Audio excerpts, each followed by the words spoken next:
Les 5 principales peurs qui empêchent de passer sur l'éducation positive.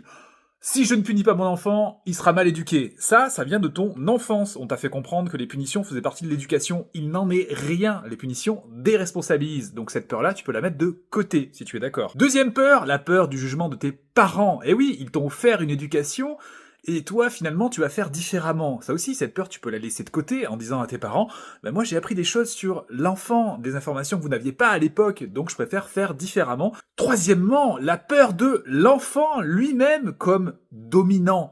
L'enfant n'est pas dominant, l'enfant a besoin de ses parents, et cette croyance, il est bon de la supprimer pour justement nous permettre de mieux coopérer avec lui. Quatrième peur, la peur de nos propres émotions, parce que l'éducation positive permet justement de se connecter à l'enfant, d'essayer de comprendre ses émotions, mais si toi t'as entendu pendant ton enfance « n'aie pas peur, ne pleure pas, tes émotions sont inutiles », il faut d'abord commencer à libérer ces émotions chez toi et à comprendre ces émotions chez toi pour te permettre d'être plus tolérant et surtout plus compréhensif vis-à-vis des émotions de ton enfant. Cinquième peur, c'est de ne pas être efficace, de ne pas être parfait. Il y en a aussi, c'est pareil, donne-toi le droit à l'erreur. D'ailleurs, ce droit à l'erreur fait partie de l'éducation positive puisqu'on va apprendre à réparer, à présenter des excuses et cette compétence va être cultivée aussi chez nos enfants et ainsi prendront plus d'initiatives et auront une vie beaucoup plus épanouie. Enfin, la dernière peur, qui n'est pas des moindres, la peur que nos enfants ne soient pas adaptés à notre société. En fait, on se plante. La société que nous avons en tête n'est pas une réalité,